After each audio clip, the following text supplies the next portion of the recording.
Conversation with Dr. David Bohm at Brockwood Park, England, September 2nd, 1978. Dr. Bohm, I wonder if you could tell us exactly how you first came into contact with Krishnamurti or his teaching. Yes, well, I think the background is that in my work in physics, I was always interested in the general philosophical questions, the deeper implications of what the work meant.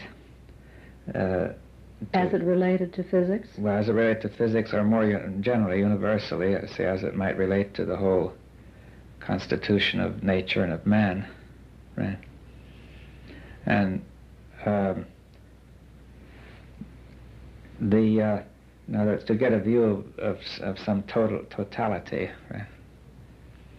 And one of the points arising, many points arise in physics which are somewhat related to what Krishnaji is doing, but one of the points is in the quantum theory, where you have the fact that energy is found to exist in discrete units which are not divisible. Excuse me, could you clarify the word discrete in that context? And discrete is like, see, one view of matter is that matter is continuous, flowing, and another view is made of atoms, which are discrete, but there's so many atoms that it only appears to be continuous. Yes. Like if there are enough grains of sand in an hourglass, they flow as if they were water. But obviously they're made of discrete units. Is that clear? Yes, thank you. So the notion of the atomicity or discreteness of matter had already been common for many centuries. But in the early 20th century, there arose a discovery that energy is discrete as well. Energy comes in units. Well, they're very tiny, but therefore we don't easily see them, and the number is so great that they appear to be continuous. Is that clear? Yes. Now, this has great important consequences in general, because it means that things cannot be divided from each other. You see, if two things interact by means of an energy which cannot be divided, that link is indivisible. Therefore, fundamentally, in the deeper understanding of nature's process, the entire universe is indivisible, right? And in particular, it means that the thing observed in the apparatus which observes it cannot be really separated, though we can do so approximately in a coarse observation where many units are involved, right? But in a refined observation, it cannot be done. Is that clear? Yes. Now, so we already had this point that the observer cannot be separated from the observed, and in fact that whenever you observe, the thing observed is changed, you see, because it cannot, by this interaction, which cannot be reduced below a certain level, right? And therefore, you have the transformation of the object observed in the act of observation. And I had already long noted the similarity to consciousness, that if you try to observe your thought in any detail, the whole train of thought changes, you see. So that's clear, isn't it? So, therefore, you cannot have the separation of the observer and the observed in consciousness, that the observer changes the observed and the observed changes the observer. And therefore, that was a mysterious quality which was not really understood in physics, that we had the conclusion that was so, but we had no clear way to understand it. Now, this was then part of your thinking. Yes. And part of your observation, in a sense, scientifically as well as philosophically, yes, when you first came in contact with Krishnamurti. And you see, let me add one more point. Yes. That my interest in physics, I had always had a tendency to say that that the thing which I was thinking about in physics, I should feel as taking place within me, you see. Namely, that if we're discussing movement in physics, I could feel that one understood the movement as in terms of your own movement. Or if I saw this question of indivisibility and the observer and the observed, then that I felt had relation to what was within my consciousness, that I felt that there was a parallel between what is in consciousness and what is in matter in general, right? Yes. And that, for example, that I felt movement also was a question that the movement you see outside, you feel inside. And in general, therefore, I felt that in some sense we directly apprehended the nature of reality or in our own being, right? Now, had you pursued this through contacts with other teachers or philosophers, or was this, in a sense, purely a scientific matter and your own self-observation? Well, this point was probably mostly my own. You see, the question of the observer, and the observer was obviously brought up by people who had looked at quantum mechanics and at its implications, especially by Niels Bohr, who in fact was influenced by a philosopher called William James, American, and he had developed an idea of the stream of consciousness, and along the lines I had been saying. But as a matter of fact, that idea occurred to me independently of that, as soon as I read about the quantum theory. Yes. That there was an analogy between the stream of consciousness and the behavior of matter. So I felt that that was the sort of background, anyway, of my interest in science, that also I was trying to understand the universal nature of matter, questions like causality and time and space, and totality, universality, to grasp it all, right? Is this something that's shared by other scientists? Are there similar observations or... Well, some do, you see, those who are inclined that way, but most do not, you see. Most scientists are very pragmatically oriented and mainly want to get results. See, they would like to make a theory that would predict matter accurately and control it, but a few are interested in this question. Say Einstein. Yes. Whom I should say that I did have some discussions with Einstein on the quantum theory when I was in Princeton, and he did not see. Most physicists take the quantum theory; they know it cannot be understood, or at least they, in some sense, and they take it as a calculus, as a way of getting results, predicting. You see, and they say, well, that's all that really matters.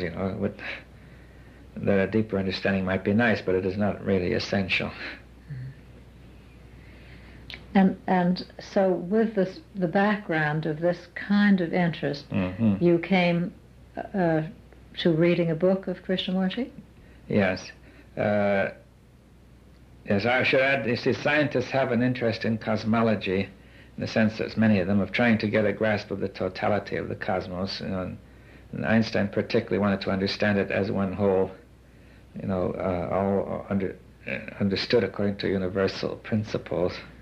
I just want to finish that is part of the thinking. Yes.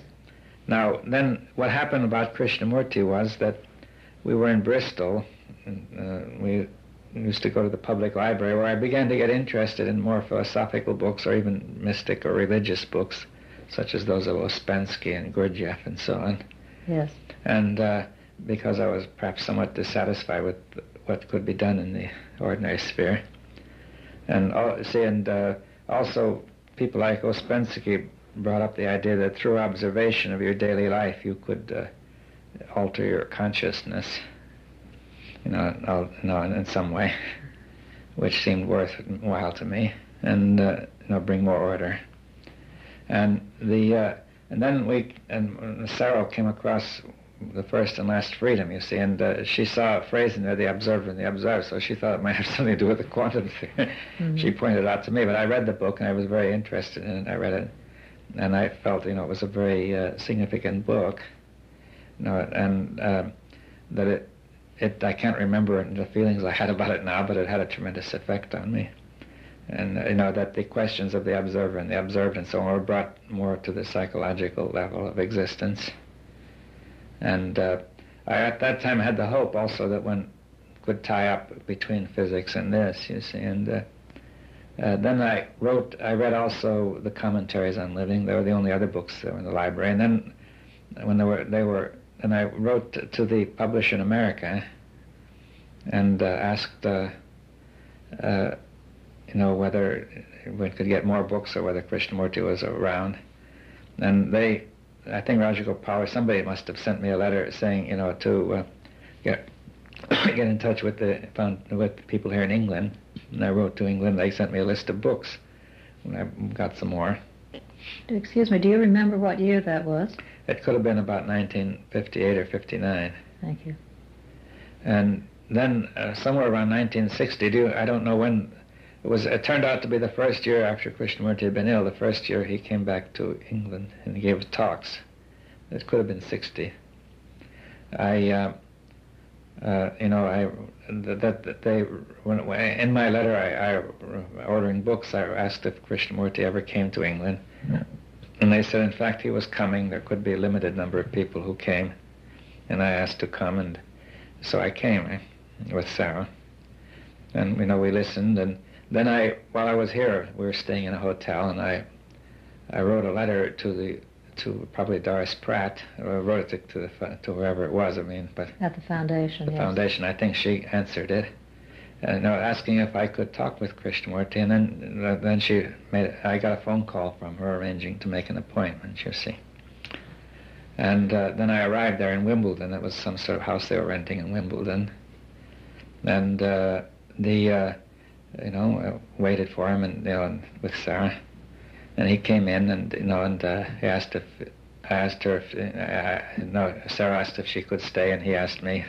I said, of course. And then for a long, period of time, there was silence, which I think Sarah finally broke, but in a way I can't remember. But then we got discussing, and I told him all about my ideas in physics, you see, which he probably couldn't have understood in detail, but he got the spirit of it. Yes, yes. And I used words like totality, and say, I think that when I used this word totality, then he grabbed me by the arms, and said, that's it.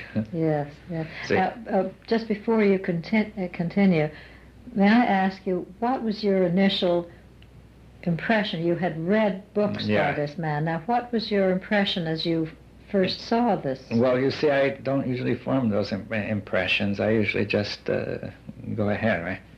In other words, I don't try to form an impression usually, but it may form, but very little impression that I could remember. But the impression I could give was that we remained silent, and which was not usual, but it didn't seem odd to me at the time. And then there was no tension in it.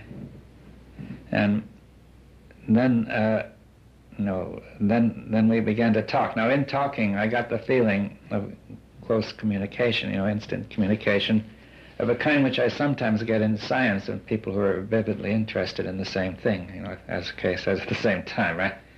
In other words, that I have had that feeling with other scientists at times, right?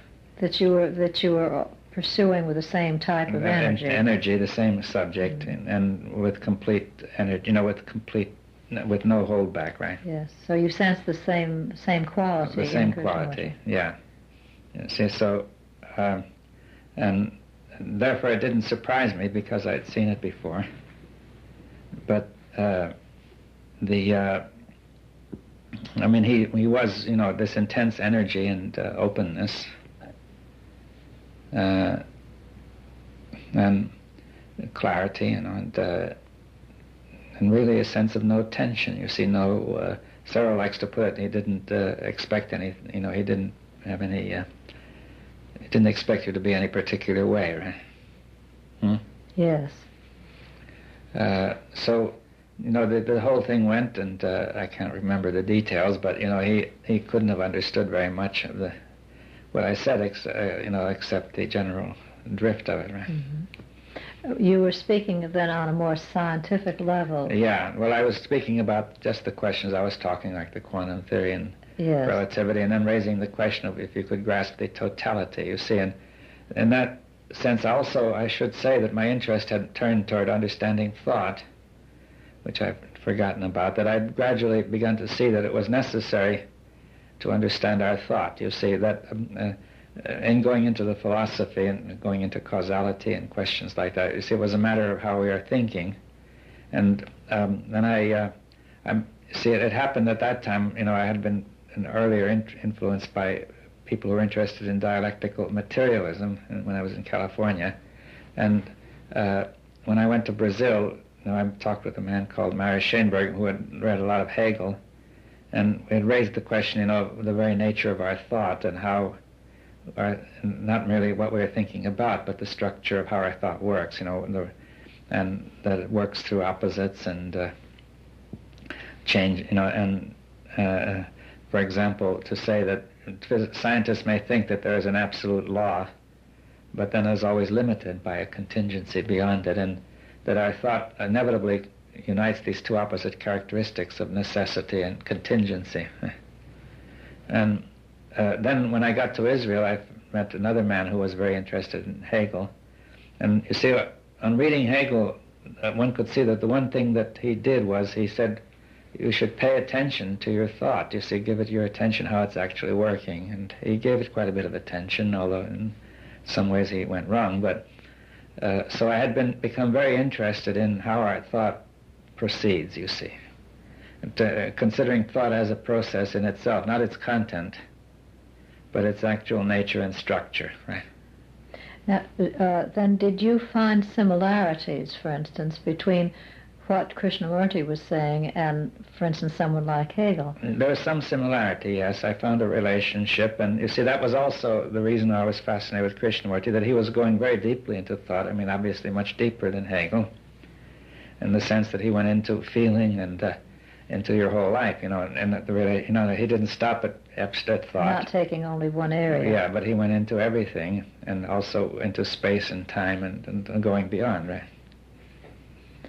And then, so it was over a period of years then that you became deeply acquainted with Krishnamurti's thought and heard him speak and read the books, etc. Yeah.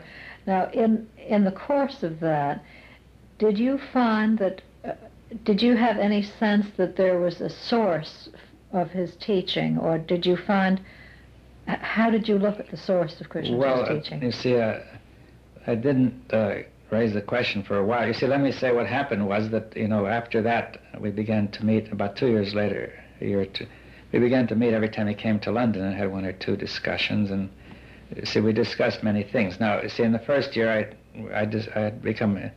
See, I wanted to discuss the question of the universal and the particular with him, and we raised the question, as to is mind universal, and he said yes, and he says, we use the word individual then, is intelligence individual, and he said yes at the time, and we had quite a good discussion on that. I'm afraid, however, it wasn't recorded, or if it was recorded, Rajagopala's got it, but and see, when I left, I had the feeling that that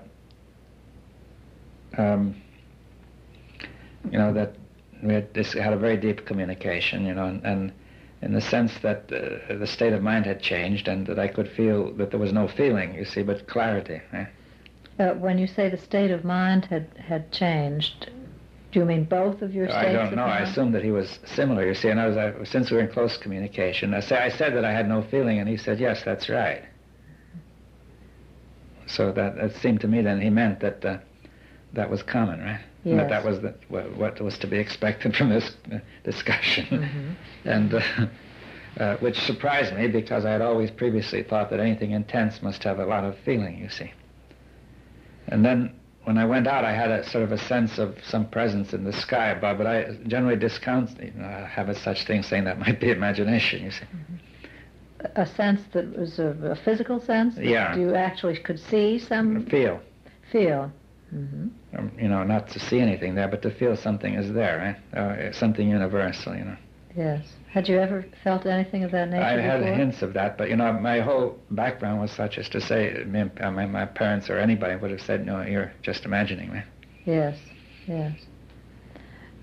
And did you feel that there was any relationship between the intensity of your discussion and this yes, happening? Well, probably I felt that they were related, yes. And yes.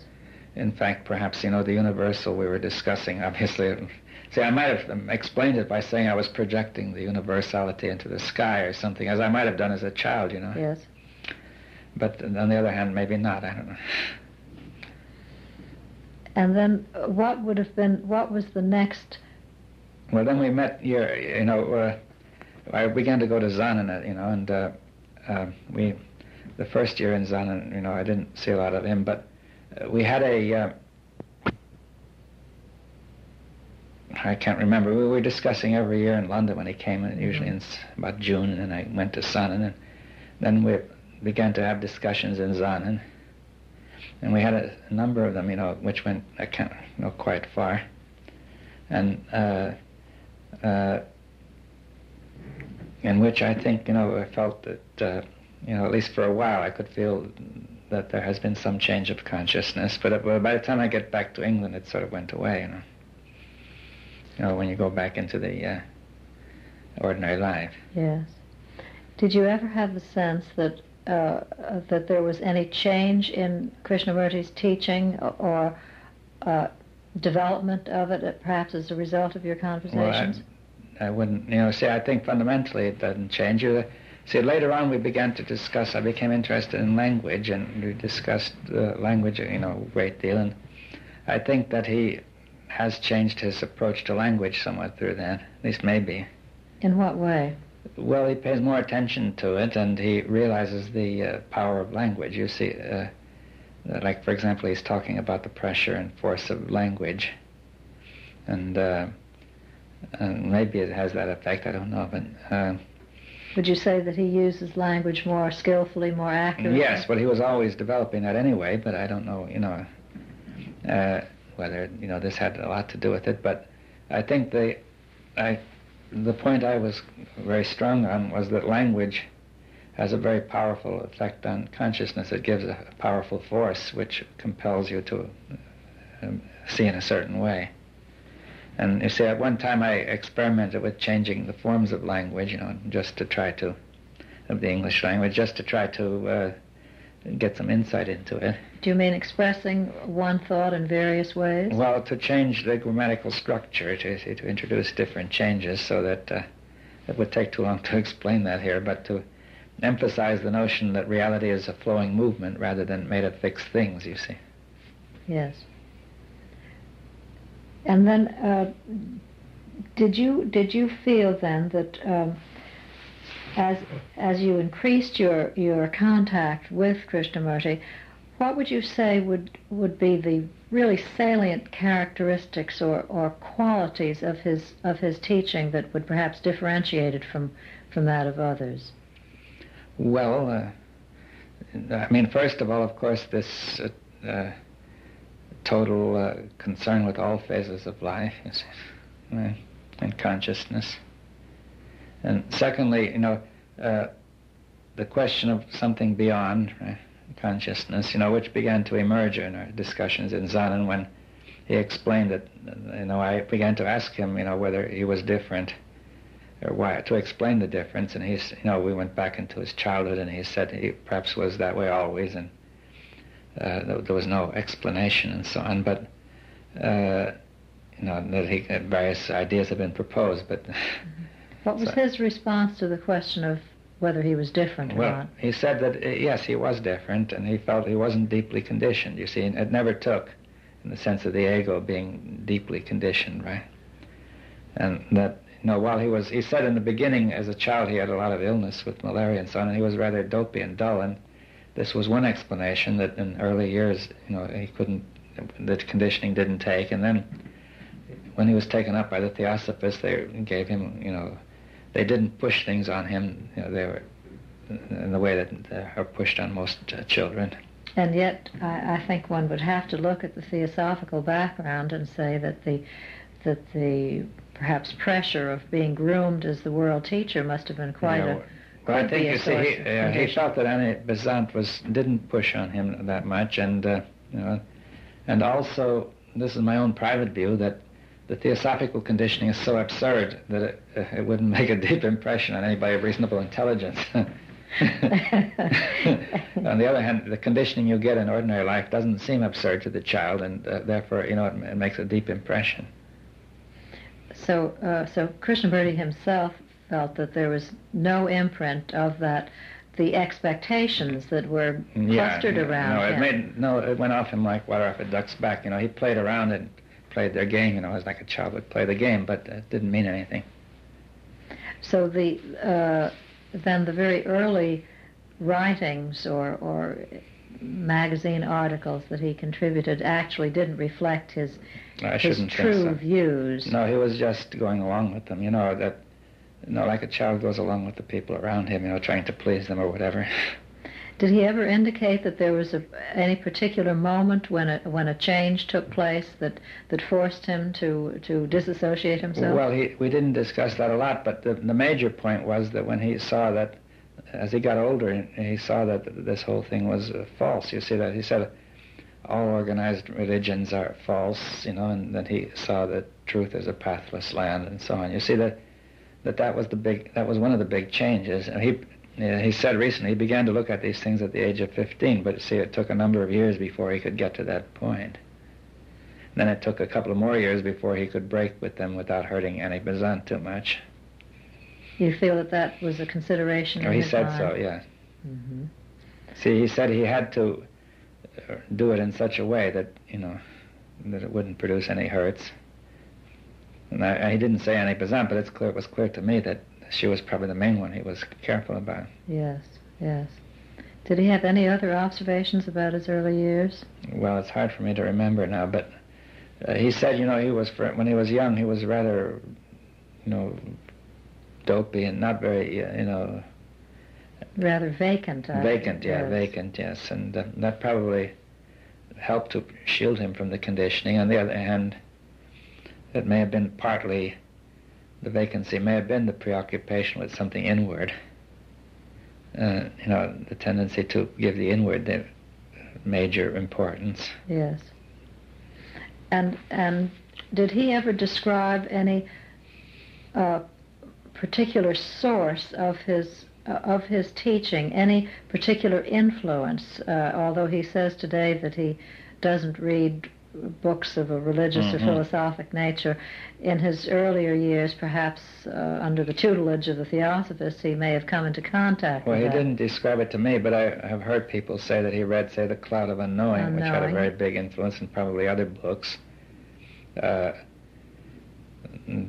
I'm sure, my own feeling is that he must have been familiar with what the Theosophists were saying. And the Theosophists were already a mixture of a lot of religious ideas. However absurd they were, they had come from some sources that had some sense. Yes. And he could probably sort out the nonsense from the sense, Mm-hmm. And so he's never said anything about any other source other than his own perception. That's right. As to his own teaching. I don't think he regards, the others may have sort of awakened him to some extent, the things he's read or heard.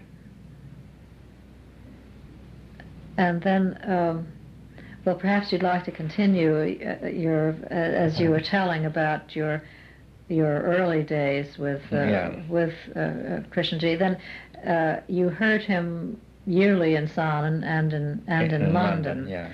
And did you ever feel that there was that was perhaps drawing you away from your scientific interests, or was this simply No, because I was going on with my scientific interests, and see, at that time I wanted to understand this whole question of the observer and the observed scientifically, and the question of viewing the universe as a totality.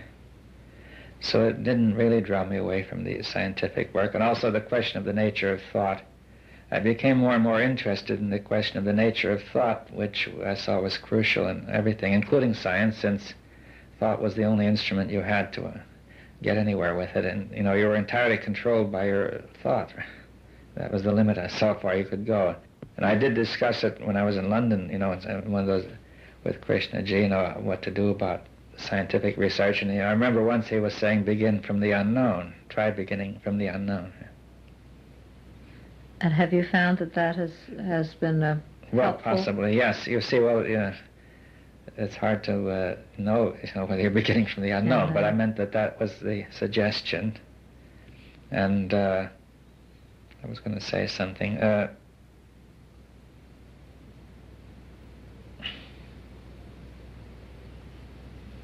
But I could see that the question of getting free of the known was the crucial question in science, you see, as well as in everything. I began to observe, for example, if you take scientific discoveries, you see, I'll take a very simple case. You may have heard of Archimedes and his discoveries, yes. That he was given the problem of measuring the volume of a crown, a very irregular size, in order to see whether it was gold or not by weighing it, right? And it was too irregular to be measured, and she was very puzzled.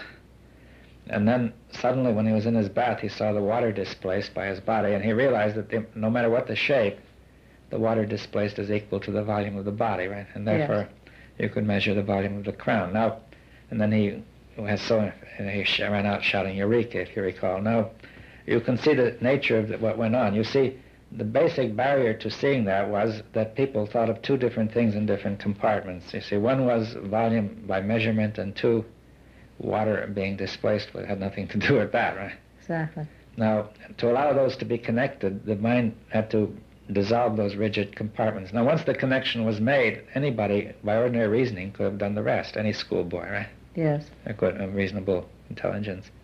So you see, thought, by working with ordinary reason, is able to make a new discovery if it can make a new connection. And you can see the same happened with Newton and so on. And now the question is, obviously, Archimedes as well as Newton and Einstein were in states of intense energy when they were working, and interest. And what happens is that the moment of insight, in my view, is the dissolving of the barrier in thought. It is insight into the nature of thought, not into the problem. All insight is the same. It is always insight into thought. And not its content, but its actual physical nature, which makes the barrier, right? Huh? Yes. And therefore, and that is what I think Krishnamurti is saying, that the insight transforms the whole structure of thought and makes the consciousness different. You see, now with scientists, usually that may happen for a moment, and then they get interested in the result, working it out and so on. But Krishnamurti is emphasizing insight as the essence of life itself. You see that. Without coming to a conclusion. No conclusion. No, don't worry too much about the results, although they may be important. But that insight, fresh insight, is continually needed, right? And that insight is continually dissolving the rigid compartments of thought. Right? And that is a transformation of consciousness. You see, our consciousness is now rigid and brittle because it's held in fixed patterns of thought, due to our conditioning about ourselves. And we get attached to those thoughts, and they feel more comfortable. And so, do you feel, or have you had any observation in Krishnamurti's own actual living that this sort of thing is taking place? Yes, well, I mean, and just in talking with him, you see, one could see that he was, in our discussion, you could see he was not attached to any thought. You see, we could move freely. Most people you talk to, you see a limit quickly, right? Yes. Beyond a certain point, they can't, either they don't listen or they bristle or something, right? There's some response which rejects it, right? Yes. Now, I don't think generally you find that with him, or even if he does bristle, if you stick at it, he doesn't hold, right? Mm-hmm. But,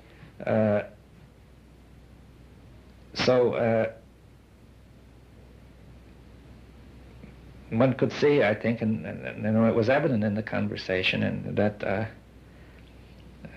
that he wasn't holding, that thought was not holding. And you see, I remember once in London we were having that conversation of that kind, and he was saying,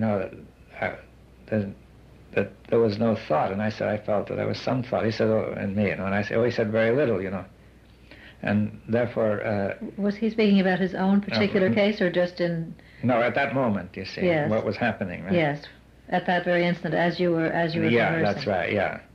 And I could see then what he meant was that when there's very little thought, the mind is not holding. There may be a few little concentrations of sensation here and there which hold a little bit, but see, then he used to talk about, said he'd gone for a walk in the morning and hadn't had any thought at all, And he'd said hello to somebody. Krishnamurti always seems to be able to make the distinction, though, between using the thought as a tool and then putting it aside when the tool is no longer needed for a specific reason, like saying hello to someone who was there. And then, that perhaps wasn't even thought. That may be just a response. Right? Yes, but however one would use a tool in an everyday situation. Yeah. And so that being put aside leaves the space for further inquiry. Yes, well, in that sense, I think one could say that one could feel or take part in that this space was present in our discussion, you see, and a sense of space. And has there been any response from the scientific community at large, other than your own personal associations? Has there been any interest in the questions that Krishnamurti raises? Well, not a great deal. You see, most scientists are pretty limited in their interest. They want results, results that will work and that will get them wherever they want to get. And very little, a few scientists are interested. They came here. There was a conference of scientists, but they were carefully chosen. But their interest also is limited. They don't pursue it very far. There's David Schoenberg, who's a psychologist who is strongly interested. He's sustained his interest. But then I have a friend, Morris Wilkins, who is interested moderately. He's going to come to this seminar.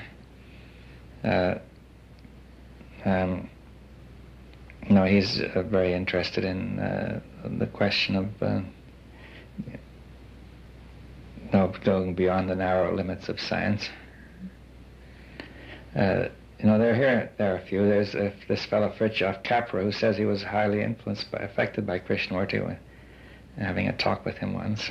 But I don't think he has other interests as well. You see, so. But generally, I don't think Krishnamurti has had a big impact on scientists. Mm-hmm.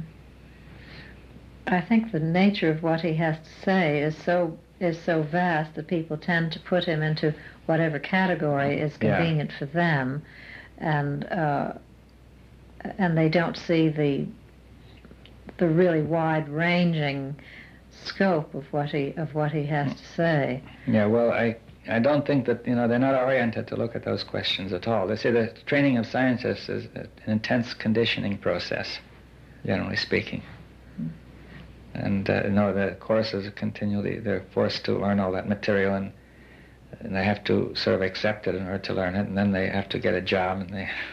Would you say that the scientist is any different, though, from the everyday person who has a conditioning of their own, which a scientist may recognize the narrow end of their focus, but the lay person has as many kinds of conditioning in their own life. Yeah, it's all the same. Yes. See, the scientist is able to question what he's doing in a certain narrow area, but outside of that, he's quite limited. Yes. Could you say anything about your observation of Krishnamurti in everyday life, in the sense of not simply sitting down for discussions or having a serious so-called discussion, but just his daily activities, and how his teaching would be reflected in his everyday activities? Oh, well, it's a bit harder. You see, yes,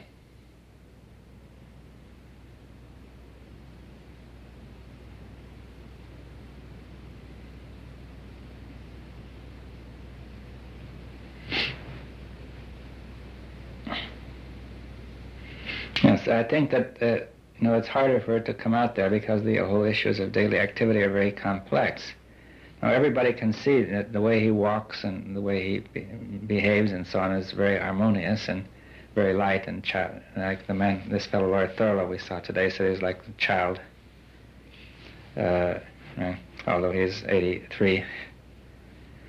So, in some sense, the thing shows in that way, right? Yes. Now,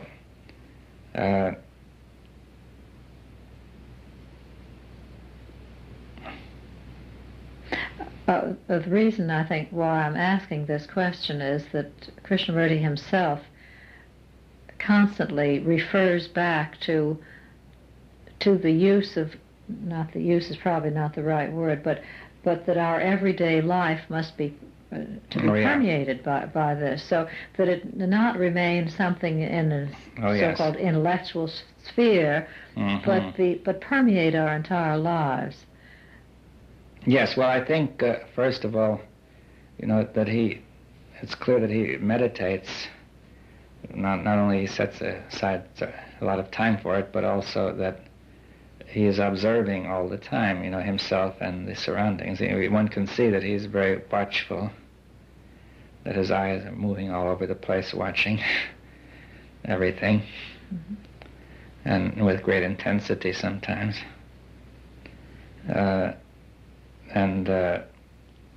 So he's always giving attention, as he says, is necessary. And, you can't easily see what a person is doing with his own thoughts, you see, but that could only come out in the consistency of what he's doing, right? But you can observe him in a relationship with teachers here at Brockwood, or... Yes. Well, you see, I don't see a lot of that. I mean, he gives talks and so on, to the teachers. You see, I think that he sees the teachers, and he doesn't talk to them directly a lot. He has an indirect effect. I think, he talks a lot to Dorothy, obviously. Yes. And there, I think, I can see that he's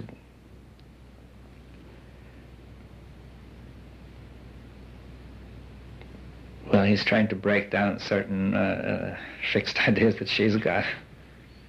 I mean, I see this indirectly, right, from what she says. I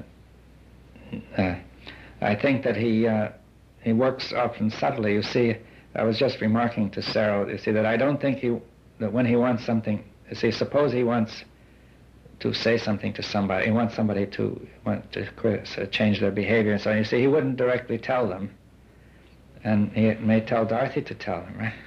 Now, at first this seems very odd, and it often causes a lot of confusion, but one can see the point if you think about it, because, see, if you enter into that sort of relationship directly with somebody, then they will develop resistance, right? Either they will accept what you say and adjust, or reject it, and you get into a relation where they're not really listening to you, right? Now, therefore, they won't be able to listen to his talks, right?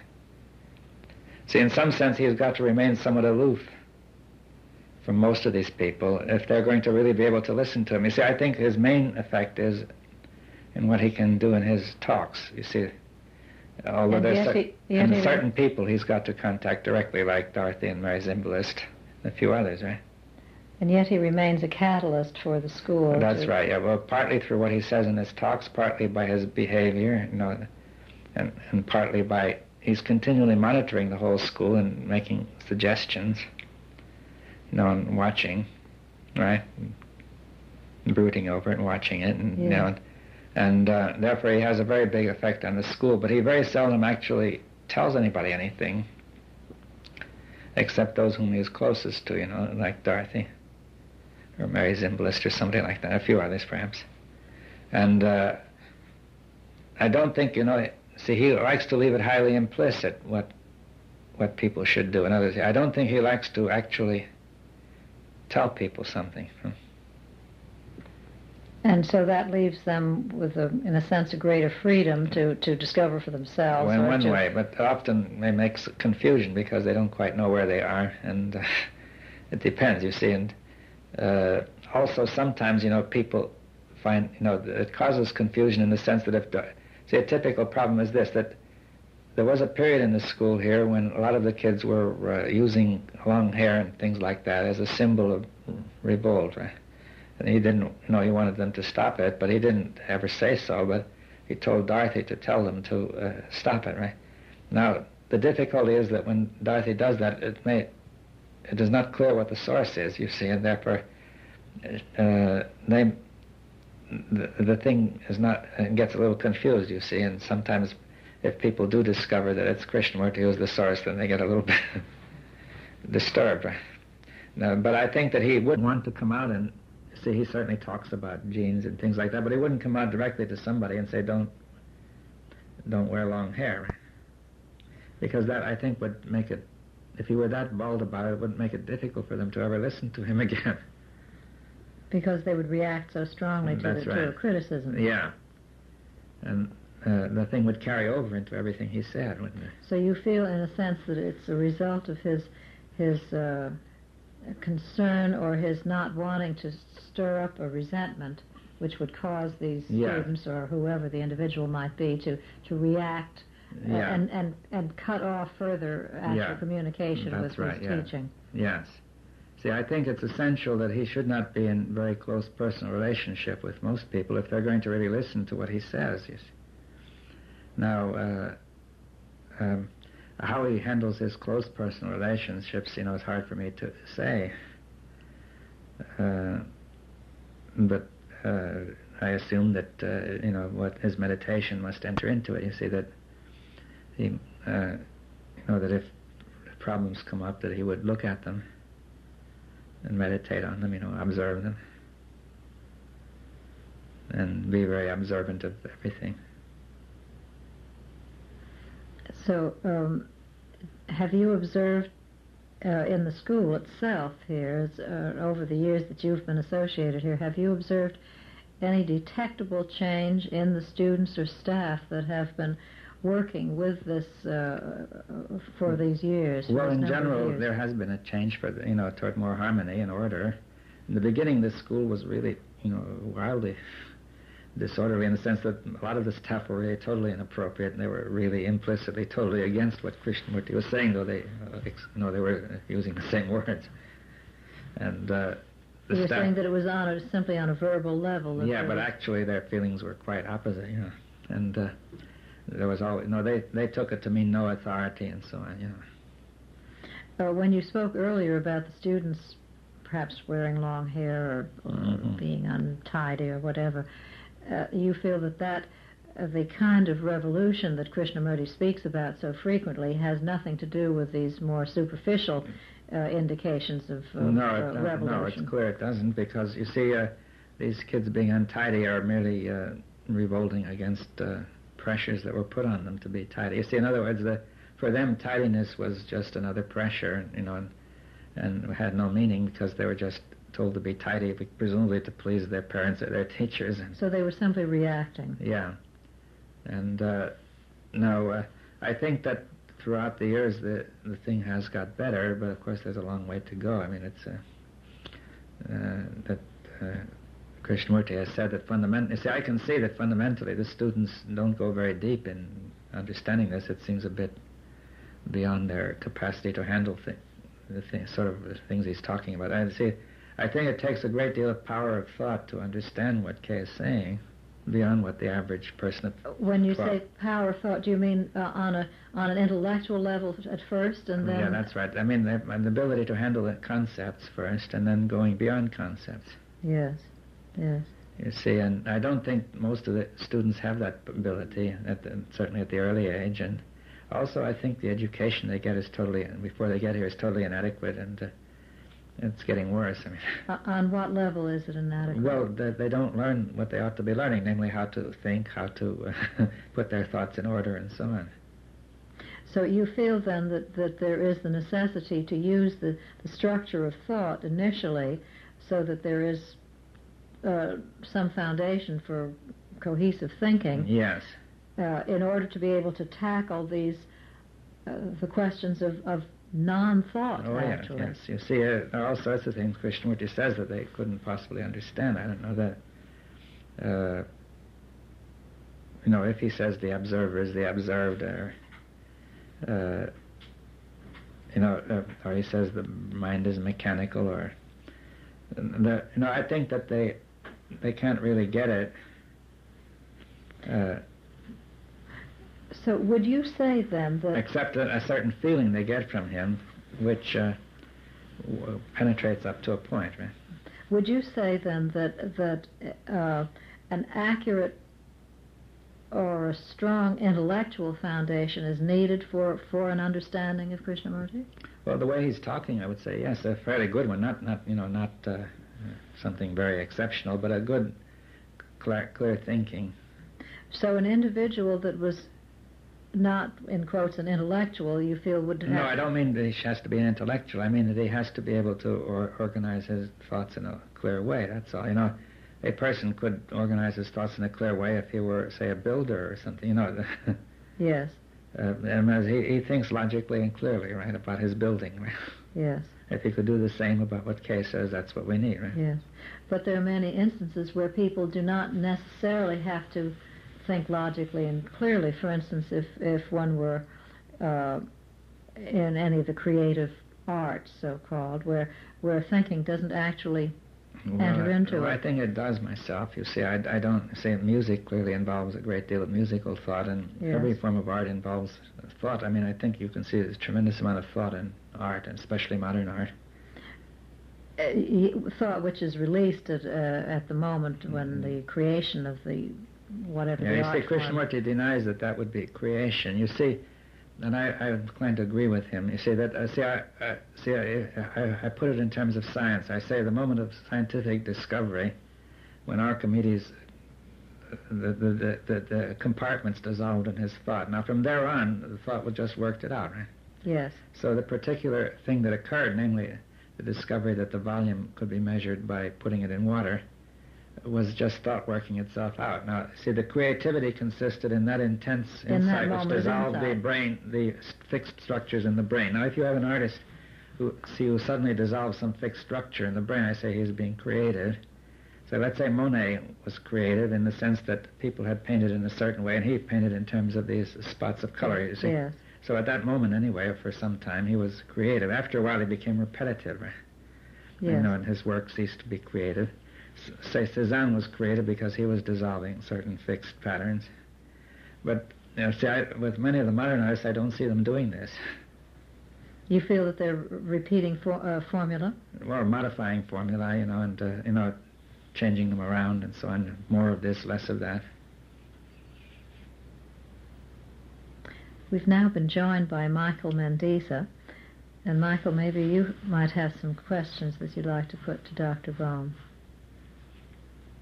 Well, that's a little difficult just as yet because I'm not sure what you've covered. So why don't you continue, and then I'll enter into the discussion when it is appropriate.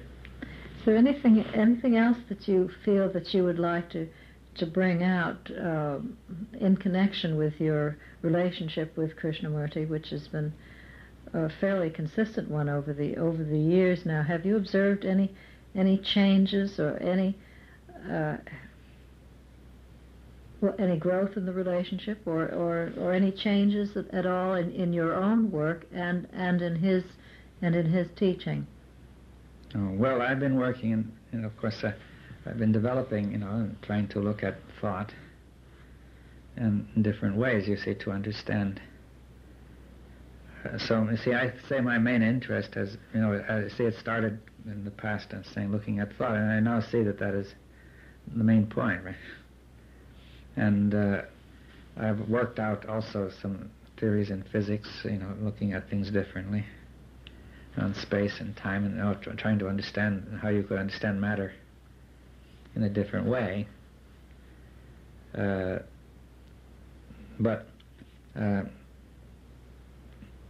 I think that the major point is to actually see that the observer is the observed. Would you say that was one of the most characteristic features of Krishnamurti's teaching? Well, it's one of them. You see, I think there are several features you could say are characteristic. That's certainly one of them. The emphasis on that thought is the source of our trouble. Yes. Now, the emphasis on observing thought. Now, see, I think that Krishnamurti says thought is a material process. He's always said that.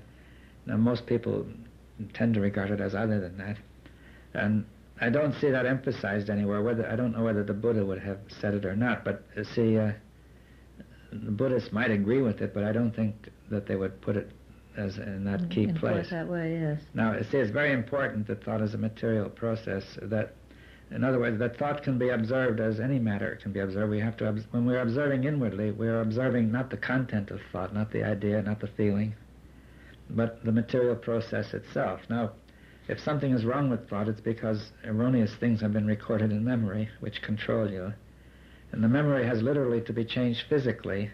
So you see, with the tape you could wipe out the memory with the magnet. Yes. But you would wipe out all the necessary memories along with the unnecessary ones.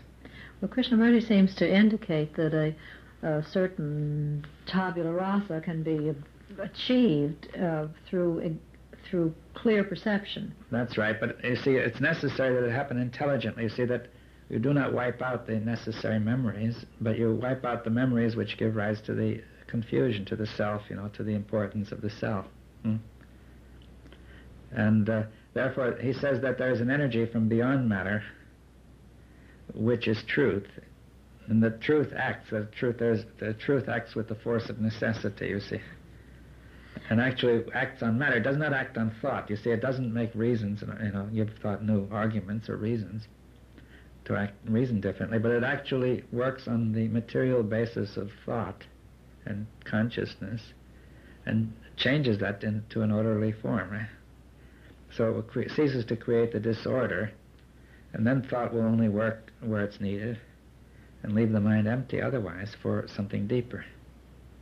Now, very often people raise the question that they lack, or the point that they lack sufficient energy to continue this process throughout in their daily lives and every moment of their lives. How would you respond to that?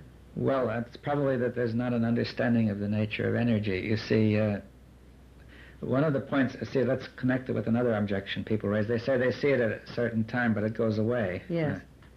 That's a frequent complaint, let's say. Yeah. And the way I see that is this, that what you have to see it in its universality, what is essential. You see, if you see it in a particular form, tomorrow the form will be different. You have mastered one form, but you haven't got the next one. So you'll keep it up forever trying to master the ego in its infinite forms. Constantly. So you have to see what is essential and universal, right? And that will transform the mind, right? Now, and the universal belongs to everybody, as well as covering everything, every possible form, right? It's in the general consciousness of mankind. Now, one of the points, if we come now to energy, you see that all this whole process of the ego is continually wasting energy, right? And getting you low, confusing you, and so on.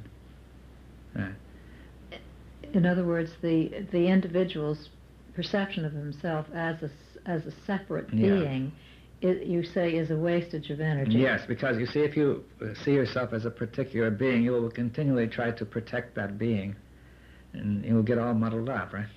Your energies will be dissipated. Now, the point is also, you see, let's try to put it that you first of all have to try to maintain your physical energy, which you need, you see. Then the mental energy is, nevertheless, even with people of high physical energy, is being dissipated.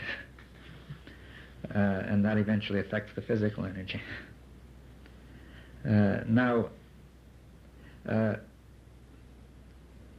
I think that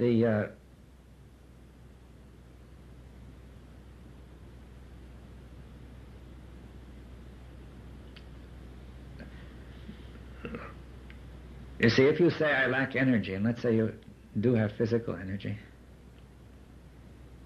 the question is, what does it mean? You see, how do you know you lack energy?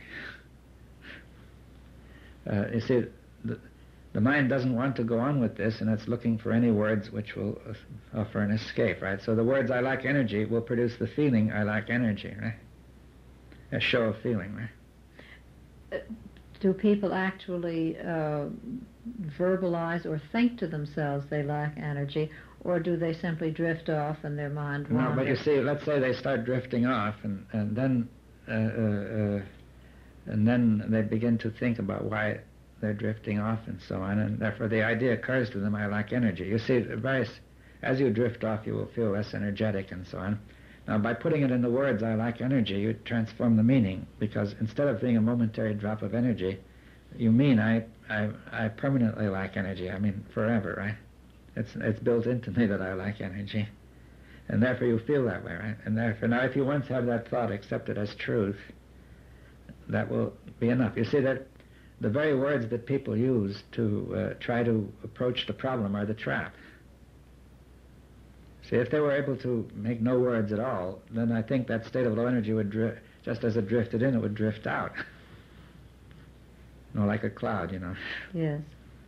But once it's been accepted as true, then the word itself keeps the thing up all the time. You see, and the word becomes subliminal after you repeat it, and you don't even know you've got the word there. Well, Krishnamurti himself constantly refers to that in his own teaching and asks that we not accept anything that he has to say as being of any importance or any. He asks us not to remember, make a slogan out of something, or to keep building up the force of language. Let me ask a question. Earlier you were saying that since thought is a material process, and it's necessary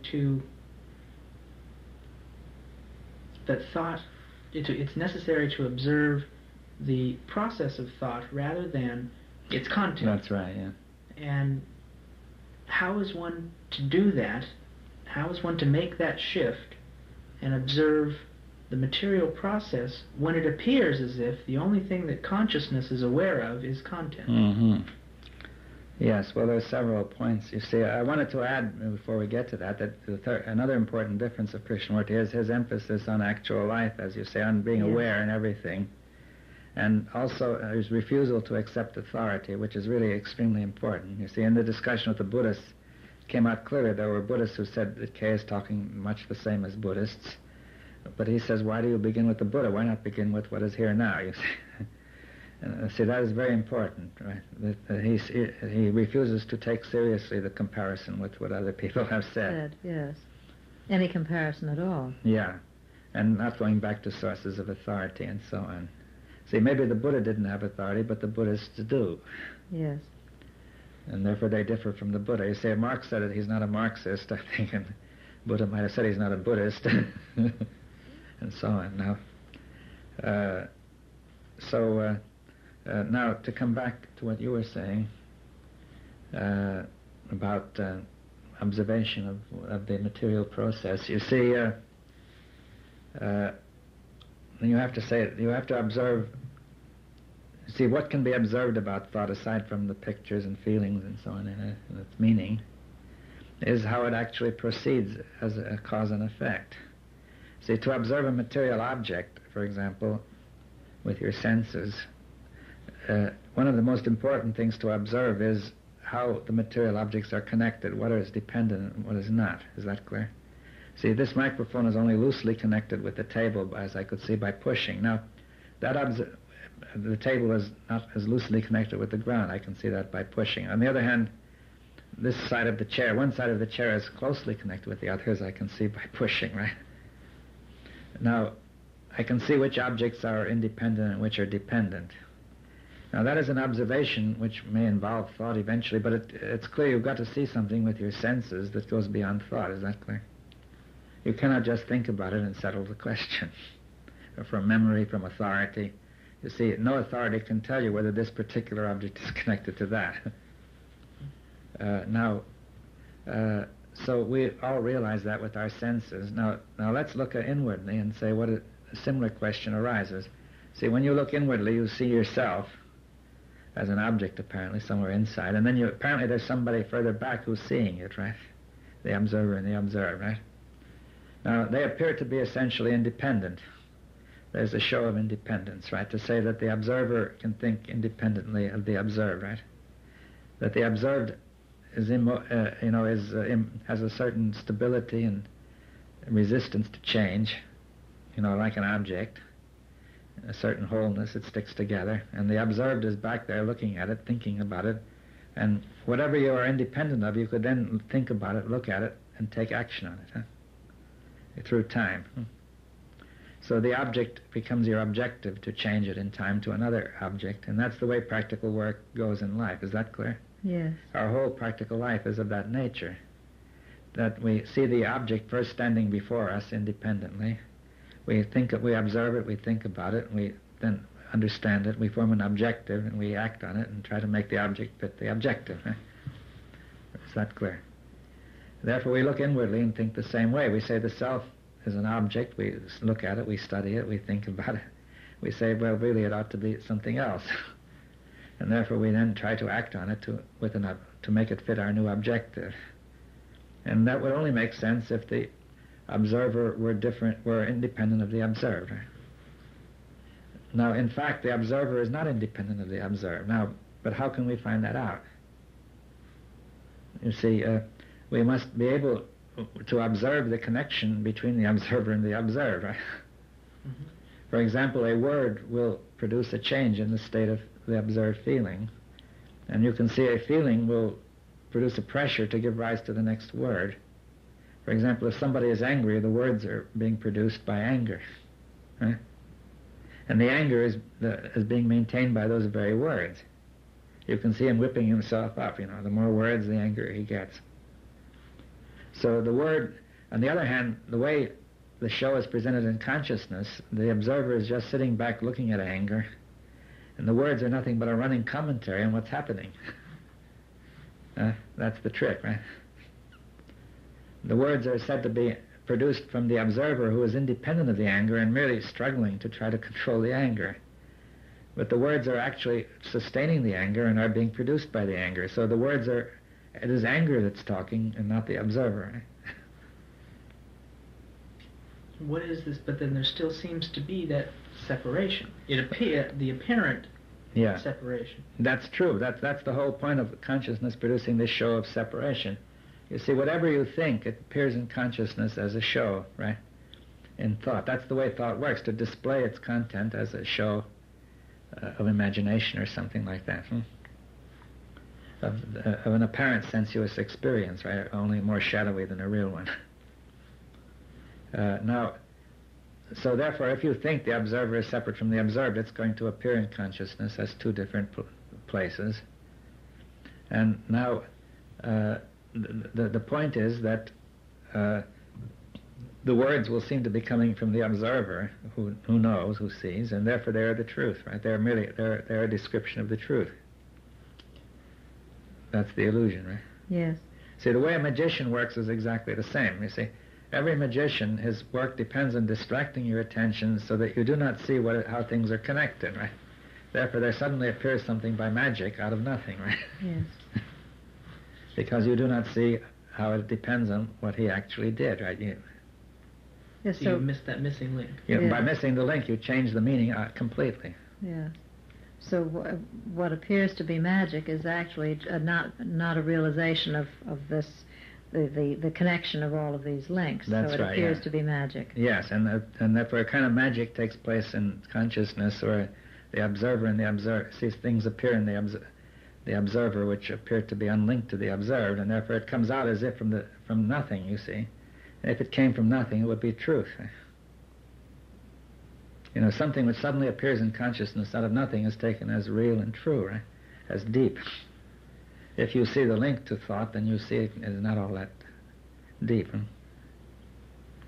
So that you're saying then that this is more shallow than we believe it to be. Yes, in fact, it's extremely shallow. You see that most of our consciousness is very, very shallow. That is what Kay, I think, is saying. And what we see as our most profound insights are really rather superficial observations. Yes, or not even observations, many of them. They're just delusions, you see. Yes. I mean, a great deal of what we think about ourselves is just, an illusion. Yes. Could you go in, we discussed the other evening, informally, some criteria for truth, something that was universal, or yes, did you go into that earlier, or is that? No, we didn't discuss that. No, that we said that you see that there are three questions which are very important. You see, one is the question of independence or dependence, which has to be observed. The second is the question of universality.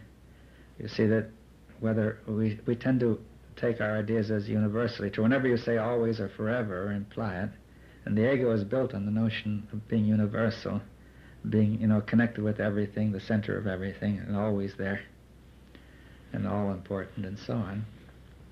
And the third point was necessity. the feeling of something being absolutely necessary. You see that if you conclude that something is absolutely necessary, you'll get a sense of a force of necessity forcing you to do it, right? Now, see, if you put those three things together, you see, to say that something is universal and necessary and independent, which is to say absolute, not dependent on anything, that is what would be required of truth, right? So if the mind thinks that the ego is, that the thoughts around the ego are universal and necessary, and that the ego stands independent, unconnected, just emerging out of nothing, then that whole thing will give a show of truth, right? And that's why the thing has such power. See, that failing to observe that this is connected, right, and failing to observe that it isn't universal and isn't necessary, it makes one the slave of this whole thing. So you see, you have to observe, first of all, what is dependent or independent, which Kay is saying, right? And that the observer is the observed, it's not independent of the observed. And secondly, the thoughts around the self are not universal, they're not absolute, right? And they're not necessary. That the feeling of necessity which people get is just an illusion. That they're compulsion to do what the thought says it must be done. Now you see, if that all goes, then the whole mind is transformed.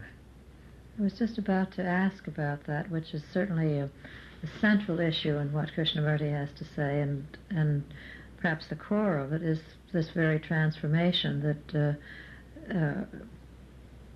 when all of the other aspects are looked at and seen for what they are, that perhaps this transformation can take place. Yeah. So, could you go into that a little bit? Well, we've sort of been touching on it, and yes. The point, you see, the analogy is often made in Indian literature is if you have a rope which you think is a snake, your mind, you're all stirred up, your heart's beating, your mind is confused, and so the minute you see that it's not a snake, everything changes, right? See, the mere perception is enough to change the state of mind. And the perception that for example, the observer is and the observed are not independent, right, will mean that the things which the observer is thinking are not regarded as truth anymore. They will lose their power, right? Now, you see, you could say the whole energy of the brain is aroused and directed by the show which thought makes of its content. Huh? That's like a map almost. So if there is a show in which this whole content is regarded as truth, as necessary, and with the force of absolute necessity, then the entire brain is going to be stirred up around this show. Right? Everything is going to be arranged to try to make a better show. Huh? You see what I mean? Yes. Now, the minute you see it's only a show, therefore it all stops, right? Now the brain quiets down and it's in another state. It's no longer trapped in this thing, and therefore it can do something entirely different. But to do that, it's necessary not merely to say so, but to have it, but to see it, right? Now, in the way we've been sort of suggesting. And I thought of another, case where you can see the power of perception. There was this case of Helen Keller. You may have heard of her. She was blind, deaf, and dumb, and when she couldn't be communicated with, she was rather like a wild animal. And they found this teacher, Anne Sullivan, who found a way, and what she did was to start to play a game, as it were, to put the child's hand in contact with something that was her only sense, and scratch the word on her hand. Now, at first, it was clearly nothing but a game. She didn't understand what was going on, right? And then Helen Keller, recalls that on one morning she was exposed to water in a glass in the afternoon, and the name was scratched. The afternoon to water in a pump, right? The name was scratched, and suddenly she had an insight, a shattering insight, and it was that everything has a name, right? And that, see, if water was one thing in all its different forms, this one name, which was could be communicated to the other person who used the same name, and therefore, from there on, she began to use language. In a few days she learned words. In a few days she was making sentences, and her whole life was transformed. She was no longer this violent, wild person, but entirely different. So you can see that this perception transformed everything.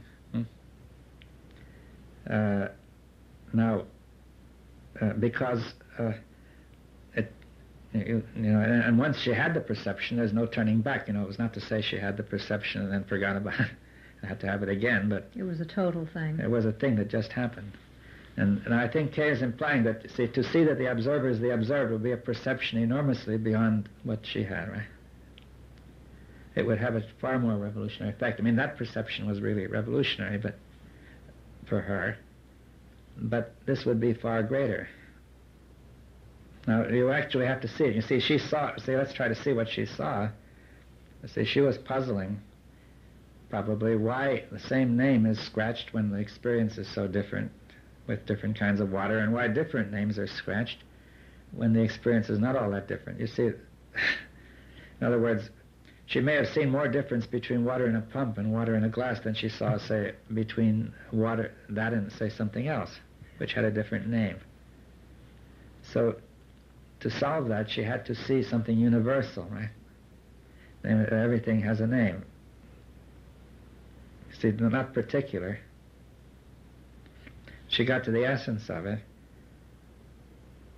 And see, similarly, we have to see the observer is the observed universally and not in particular cases. So, I think then that you feel that the concept of the observer and the observed is a key one in Krishnamurti's teachings. Yes, the fact that they are identical, Yes, yes. I wonder if you'd like to recapitulate some of the other key factors in his teaching. Well, the question of time, psychological time being merely produced by thought, and being the, as it were, the thread on which the ego is woven. I mean, therefore he says that time is just the same thing as the observer and the observed, because when you see an object with some space, you see, it takes time to act on it. You can form the objective which you will achieve in time, right? And therefore you try to change the object, which is yourself, right? Is that clear? Yes. But that makes no sense. You see, since there is no such object, it is merely being projected. Therefore, your attempt to change this object is merely an attempt to change the subject, right? It merely forces you to try to think another thought that will make a nicer show. And therefore, you could say that you're trying to, that the truth must be for me what I need it to be, you see, not what it is. And therefore you get caught in self-deception. Now, the ending of the observer and the observed is identical with the ending of psychological time. Is that clear? Yes. And therefore a timeless state comes, right? So. And with this perception of the observer and the observed, all of the phenomena of suffering, the human qualities that we all, and difficulties that we all go through, are all ended by that perception. That's right, because they all originate in failing to see that. They originate in ignorance of the true nature of this question. Right? So that then is certainly a very key key factor in what he has to say. Yes, and then the emphasis on that compassion arises in this, right? Yes. And passion for all, not merely passion for those who are suffering, but as part of the passion which goes beyond suffering. Yes. And then certainly authority is a major factor. Yeah. Well, yes. You can see now why authority is so important. You see, now one of the points you have to add is the enormous power of the mind to deceive itself. You see.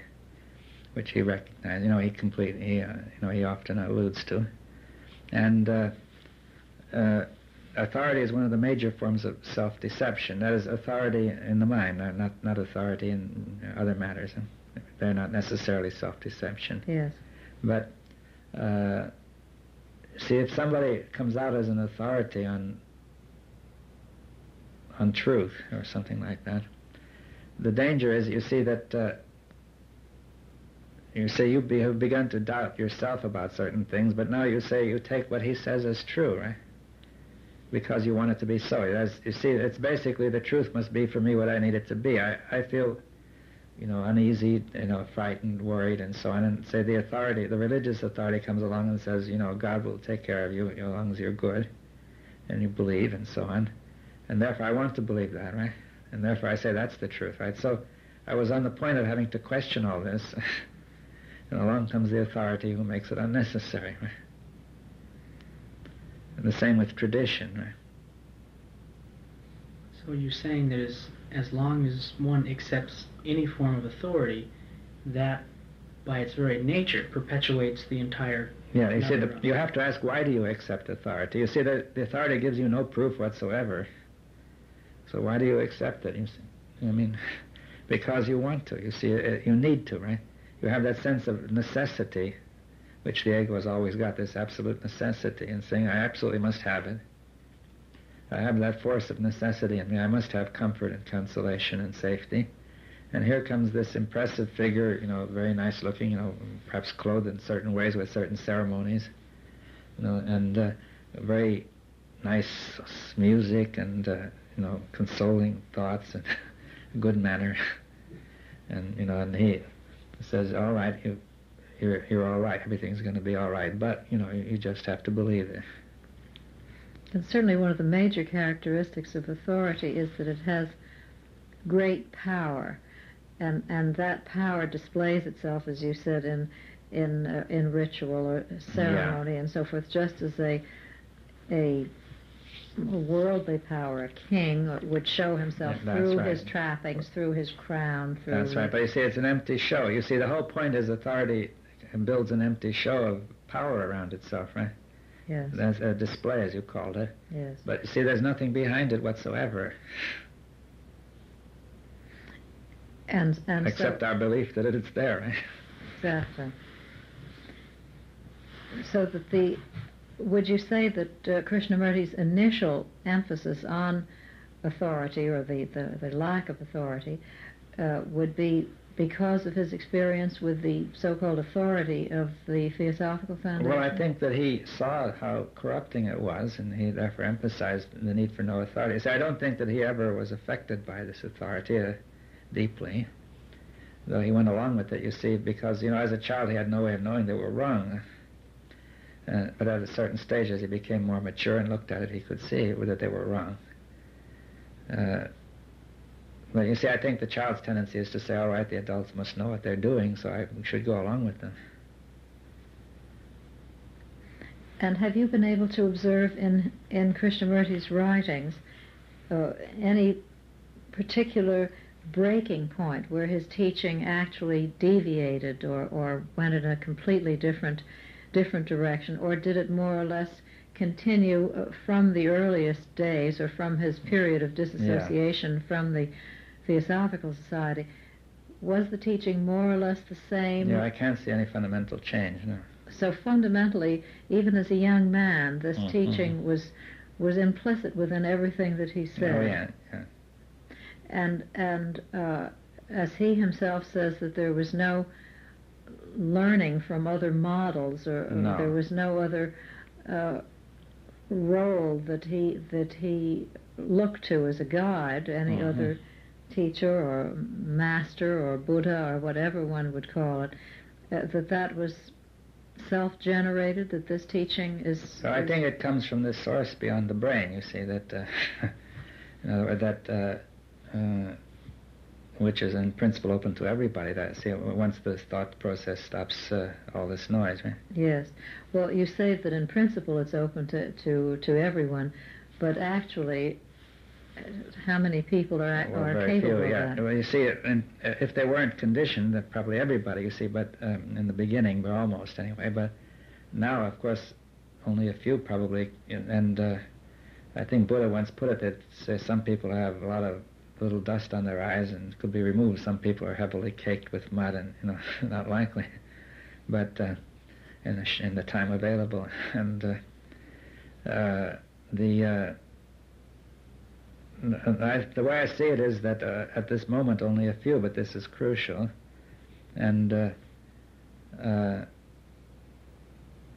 are two factors involved. One is the ability of somebody to listen to this communication, and two is the clarity and intensity with which the communication comes. Right?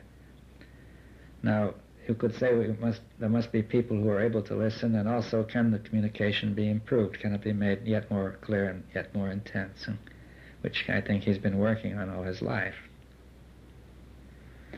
To go back to something that you said a little bit earlier about his possible illness as a child as being a factor in his not being conditioned, which would be because of physical factors that yes, he wasn't able to be affected deeply by what they were saying. Yes. Right? So are you saying then that that some of his this lack of conditioning that we spoke about is in a sense a fluke, or it could be. You see, we don't know. But on the other hand, he has also said that people proposed that, and some people said maybe it was due to previous lives, and he went through a refinement process.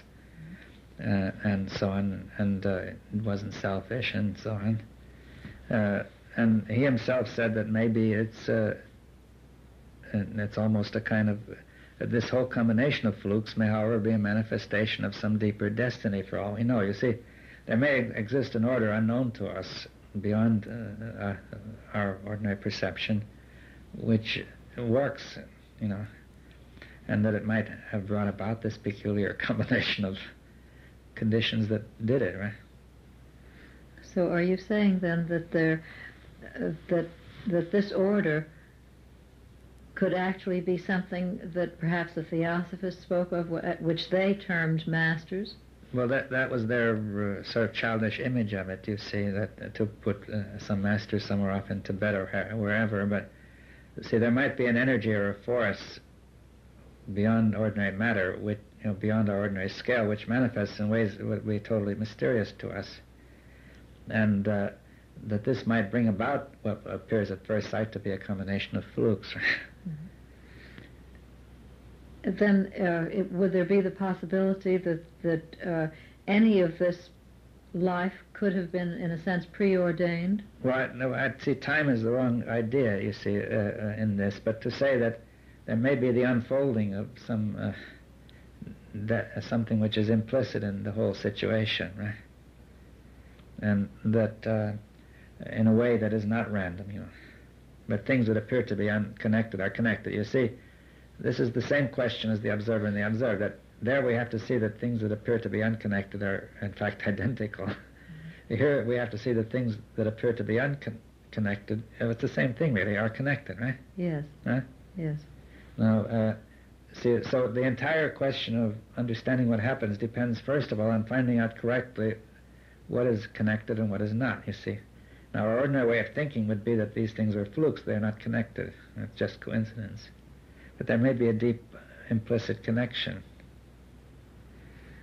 And then actually the expectation and the finding of the world teacher wasn't too far off the mark. Well, it was a kind of, what do they call it, a